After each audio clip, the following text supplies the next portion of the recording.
Welcome back to Harbour Unboxed. I have my special guest Tim here, live at Computex, and I have Tim here to tell you all about the Nvidia Keynote. So take it away, Tim. Tell us about all the especially for our PC gaming audience. So let them know.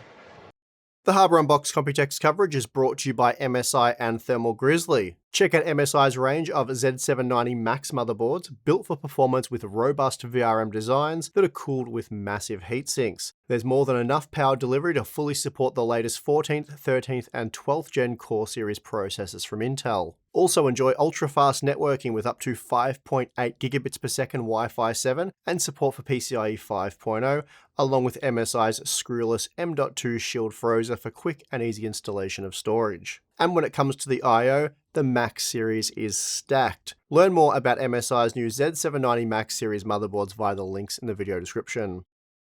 Also, supporting our Computex trip is Thermal Grizzly and their new Cryo Sheet, a high-performance graphene thermal pad that contains no liquid and therefore isn't subject to the kind of degradation seen with traditional thermal pastes, such as drying out, for example. It offers outstanding thermal conductivity, simple installation, and extreme longevity. So for more information, please check the links in the video description.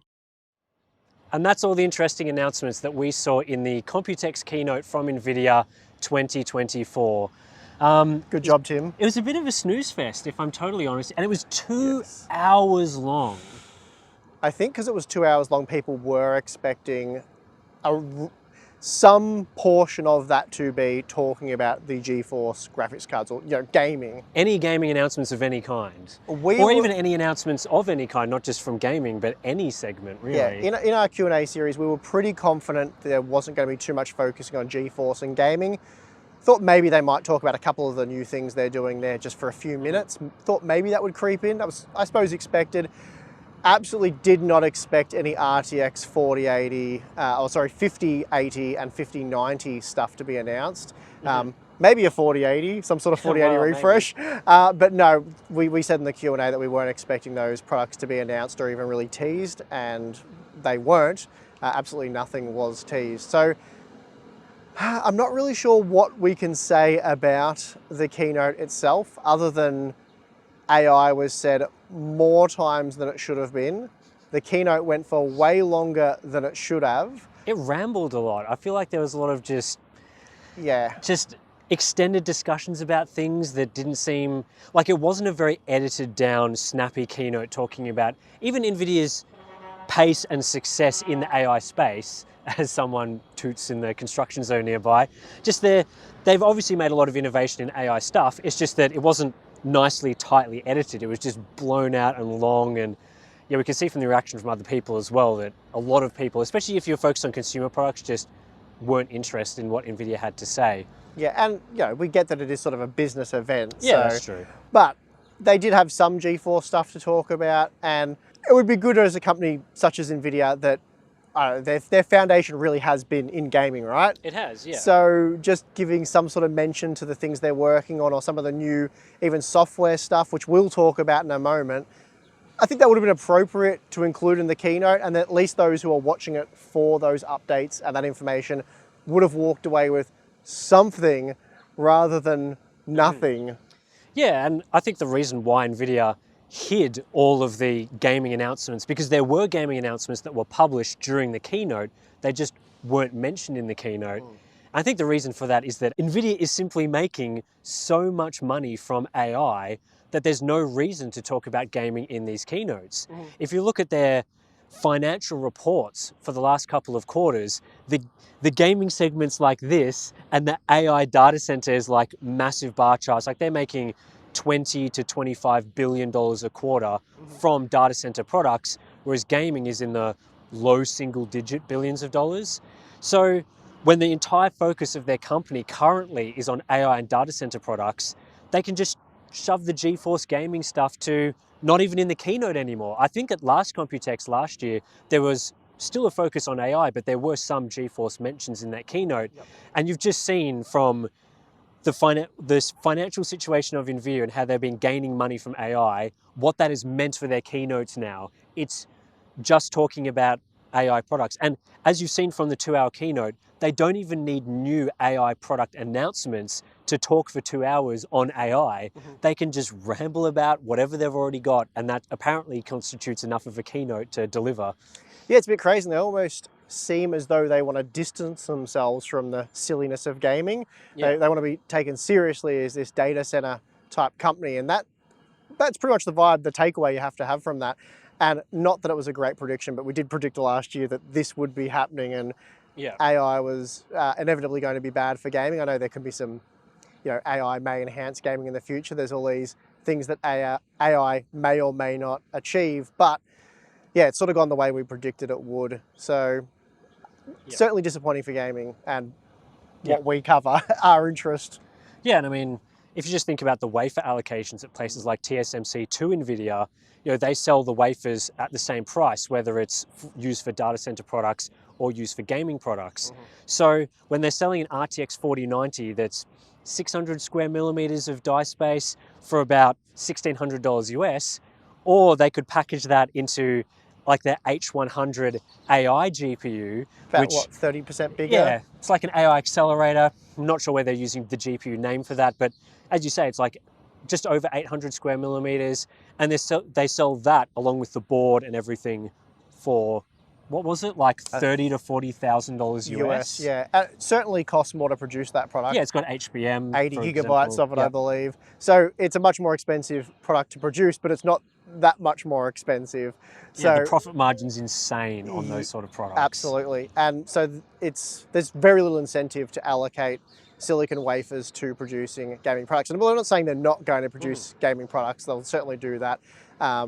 There'll be whether the demand for AI can see them fully allocate that silicon to AI or not, I don't think that's necessarily the case. But even if it was, they probably want to hedge their bets and still, they're the most dominant force in a billion-dollar industry, which is gaming. So they still want to remain dominant there. And it's taken a back seat to AI at the moment, for sure. I mean, there are packaging concerns with AI products that mean that, as you say, like they can't just make all H100 products. Some of their wafer allocation might be bottlenecked by the packaging process or other pipelines that go into making those parts, which GeForce GPUs are a simpler product that use just your standard GDDR memory, so it's a little easier to make those products. So over time, with the way that we've seen the financials for Nvidia and the AI segments, I can't see this reversing anytime soon. I guess if AI plateaus or the bubble bursts or something like that, then you'll see more of a focus. They'll need to rely more on GeForce, which I think is going to have similar demand for quite a while. Like it's not going in a downward trend, that's for sure. Still a growing industry, it's just... Yeah, AI's been growing at such a rapid pace. You can't charge a gamer $30,000, $40,000 US for a graphics card. They'd like to, but they can't. But they've found an industry where they can charge that sort of money. So yeah, Nvidia, they make their entire servers as well. Like it's not just they sell you the specific GPU, they can package it up into a DGX system and sell that for like $400,000. Yeah. So when they've made that whole ecosystem around AI, whereas the GeForce stuff, there's still a lot of partners involved with making a GeForce graphics card. So when those are still involved, they don't control as much of the ecosystem. So yeah, while AI is still making them $20 billion a quarter, GeForce is going to be taking a backseat and is most likely going to be hidden in these broader keynotes. Obviously, there's going to be GeForce gaming keynotes where they talk about the next generation 50 series. But at a Computex or a CES or a GTC, which are the main shows that they would do for general consumers. I mean, GTC, there might be some gaming stuff there, but it's going to be AI, everything AI for the foreseeable. Yeah, that's right. And again, while it's frustrating and disappointing, and we have the same viewpoints as probably most of those in our audience, seeing the revenue and what they're able to do with that silicon, it's hard to blame them for doing it. Like you could say greedy or whatever like that, but it's like they're servicing an industry, it's a genuine industry, and the amount of money they make on that silicon is just mind-blowing. I mean, they have to serve their shareholders first and foremost. As a gaming consumer, you'd want to say that they would make gaming products for me, but their shareholders are seeing the AI revenue and going, well, you should be focused as much as possible on that. So yeah, I think gamers sometimes like to think that it's the consumers buying the RTX 4090s that are causing GPU prices to rise and rise. But a $1,600 GPU is nothing compared to what they're selling the silicon for these data center products. That's and a good AMD point. runs into a similar problem with Radeon to a lesser degree, but they still have to allocate wafers to Zen products, Epic CPUs, which are a huge market for them. And when gaming products take up so much die space for a relatively limited product price, like you just can't make gaming cards cost thousands of dollars, then they run into these situations where you're servicing shareholders, they're required to do so because they're a publicly traded company, and then all the focus is on where you can get tens of thousands of dollars for each GPU. So what you're saying is we're near the bottom of the barrel. We are, well, sure.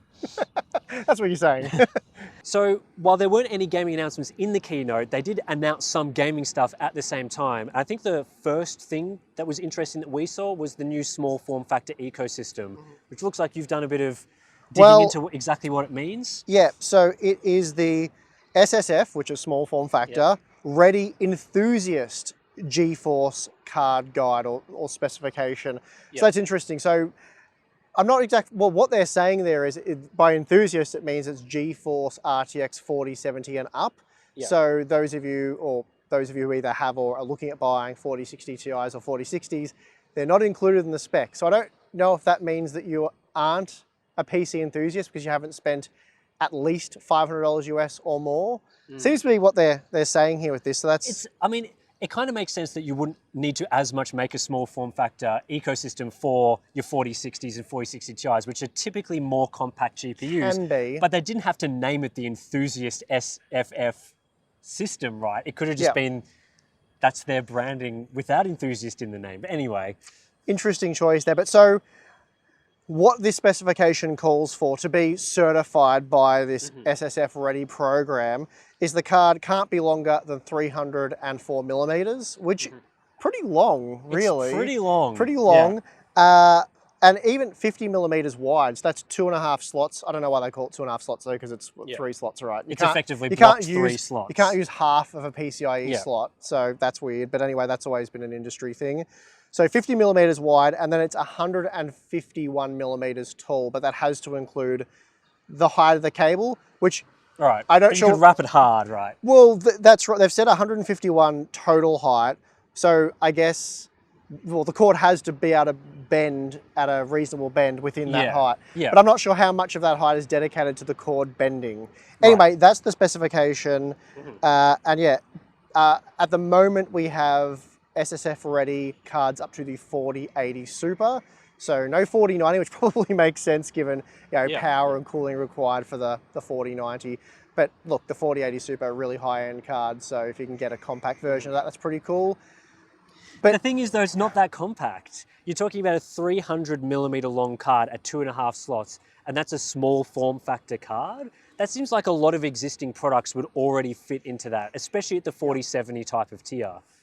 Yeah, so Nvidia say that this new guideline, specification, certification, whatever you want to call it, makes it easier for those of you building ITX systems. No longer do you have to, they say, dive into the specs for the cases and the graphics cards to see if they're compatible.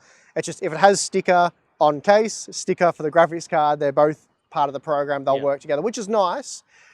I'm not sure how much of a problem that's actually addressing though, because you've been able to see how long a graphics card is by simply going to the product page, and it's probably one of the key... It's got all the dimensions. The dimensions are kind of a key specification, and for, I don't know how many years now, maybe 10 years, cases have had like GPU support, length, height, all that sort of stuff. So especially enthusiast grade hardware has certainly included those specifications. So if you wanted to build an ITX system, you'd be able to find all of those things very quickly and easily.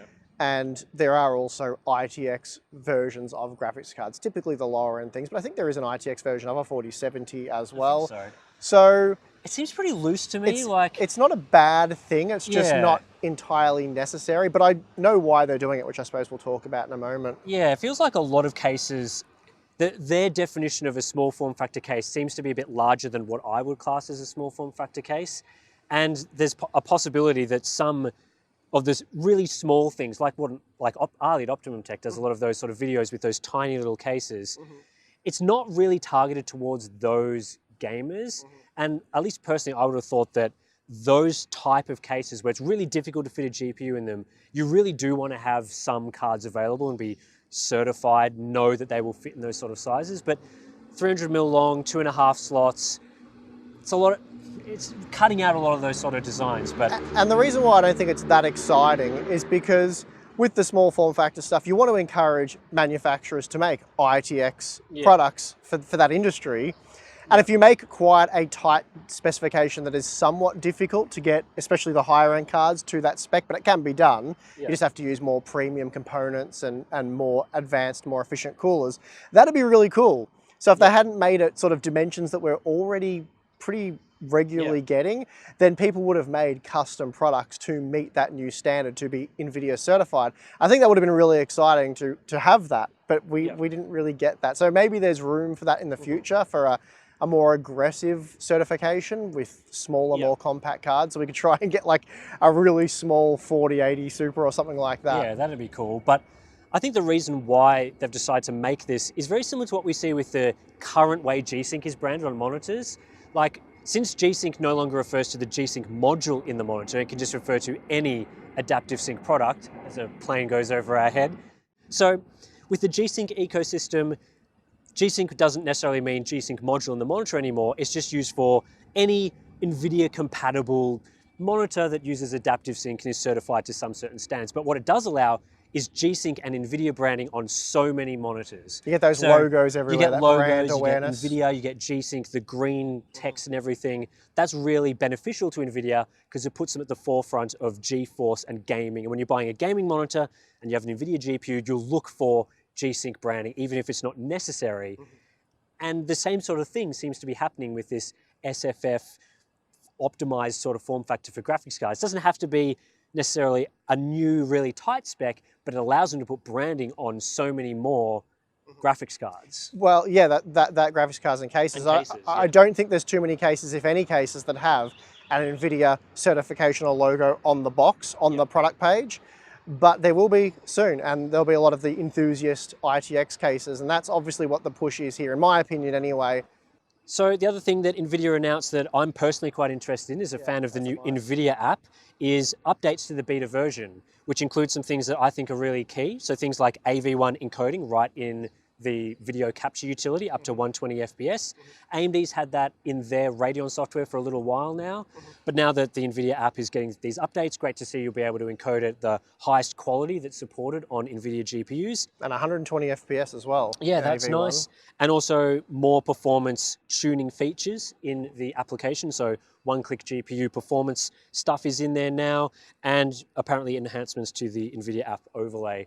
So I really like the Nvidia app. I think it's a great version of it. So much better than the Nvidia control panel from the GeForce Experience. Yeah, about 2005, and obviously GeForce Experience. So more improvements, bringing some of the things that were either in GeForce Experience or in the old control panel into the new software, which is what they promised when they first announced the new version. It's good to see, and I love using the Nvidia app. So hopefully over time we'll get all the stuff from the control panel just poured straight into the app. We won't need to use it anymore, but it's good to see that they're committed to continuing to improve that software. And obviously a really key thing is user feedback. So if you do use the Nvidia app, there's things you want to see, there's a little icon right there where you can give feedback, and they're still telling us that they're listening to that feedback, which is good. Okay, and another feature that Nvidia have released but didn't talk about in their keynote is Project G Assist. Now, what this is, Tim, not 100% sure actually, to be perfectly honest, but I can read Nvidia's sort of brief on it. It is gaming focused. It's meant to... It's actually AI focused too, apparently. Well, it's AI gaming focused, so it's a way of getting the AI into the gaming that's meant to enhance and enrich your gaming experience. Yet to be seen. We obviously haven't tested it or used it. So what they say is here, Project G Assist aims to put game and system knowledge at players' fingertips. Simply ask a question about your game or system performance, and the AI assistant provides context-aware answers. So it's like all those sort of AI home things you have, but for your gaming environment. I mean, it looks like, based on what I saw in the diagrams and things, we are having a demo of this software in a couple of days, so we'll probably have more thoughts maybe towards the end of the week. But it looks like it captures what's on your screen, analyzes that using screen recognition, captures the voice and audio inputs, as well as just the context around the game. And you basically ask it questions, things like, oh, how could I beat this boss battle or something? And it will search the web, look at what's on the screen, and give you a nice summarized answer of, from Wikipedia, wiki articles and those sorts of things. And apparently as well, you can use it for performance tuning related things. So you can ask it, oh, how could I achieve 60 FPS, 120 FPS in this game? Or is my performance optimized? Those are sorts of features that apparently this AI assistant will help you with. But it's kind of just like a text chatbot. Like the answers appear to be just within just game. text in the game as an overlay sort of thing. So it's cool, I guess. It's meant to bring the research and things that you would do outside of the game. So if you couldn't beat a boss or you were just stuck at a point in the game, most people will then Alt-tab, open up YouTube, try and find a tutorial or a walkthrough that helps them with that. And this is meant to do this a bit more instantaneous. Rather than you having to go off and search and research, it should just bring that information straight to you and potentially also analyze the things your character has. So it can take that information and then find the external information, the best that would help you achieve that with what you have. So I'm not sure if it's at that level yet. These are, I guess with a lot of the AI stuff, it's the potentials of what it could achieve, but sort of yet to be seen at this point in time. So, and sort of capping off on that, they do say at the end of their blog that we envision AI assistants transforming the way we engage with our favorite games and apps. Imagine getting instant context-aware assistance with complex and creative workflow in a photo or video app, or an AI coach analyzing your multiplayer replays, which we think would be helpful for Bale in our video editor, because I have to do that for him and he doesn't really appreciate that. So maybe the AI would do that in a more friendly manner. But yeah, analyze your multiplayer replays, teach you strategies to move up the ranks in competitive matches. And then they sort of cap that off by saying Project G Assist is a glimpse into that future. So what it means right now, what it's offering right now, we don't exactly know. As Tim said, we'll get a demo of it, but even that demos are one thing, right? When will gamers be using it? How useful will it be? Do gamers want it? And that's right. It's very similar to a lot of AI stuff at the moment. There are some capabilities that AI can be used for, and I imagine some of the text-based stuff, searching wikis, those sort of things, is likely to work when you're able to use this software. But as far as like all the big picture, this will do all sorts of things in the future and coach you and do this and that, it's all just kind of hype at the moment. Like it's assumed in the future that at some point that will be possible, but really we don't know for sure that that is going to be possible and delivered. And as you say, we're not sure that when it's available that gamers will want or use that feature either. It has to be released first and for gamers to experiment and see whether it's something that they want before we can definitively say to you that G Assist is something that's going to be awesome for gamers in 2027 or 2028. If gamers ultimately prefer to search and watch YouTube videos than using the AI feature, and it really doesn't quite get to the level that they're sort of talking it might get to, then I don't know, it's not going to be overly useful. But again, it's like we can sit here and go either way and say they are or aren't going to do that. With a lot of AI things, it's kind of just hope for the best. Let's hope and see what's going to happen. Yeah, so again, it's definitely some interesting things there that I'm keen to see the demo. It would have been cool to hear Jensen mention that and maybe show some stuff to the public.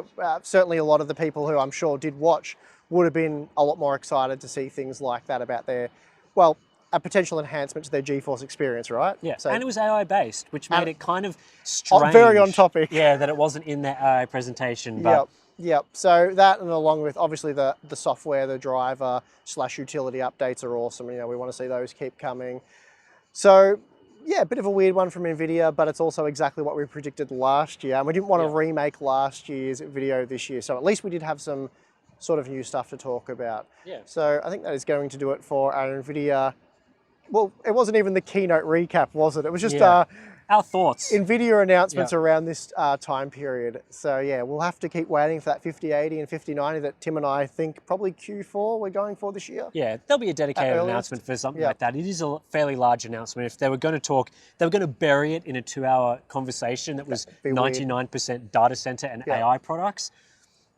not ideal. So No. they'll give that its own spotlight and limelight closer to when those parts are available. They're certainly far too exciting for that. That's right. So anyway, I guess that'll do it for this one. So thanks to everyone that's been watching. If you want to support the channel, the usual place, we've got our Discord chat where people were obviously discussing both the Nvidia keynote and this morning's AMD keynote. Hopefully you've seen that news already.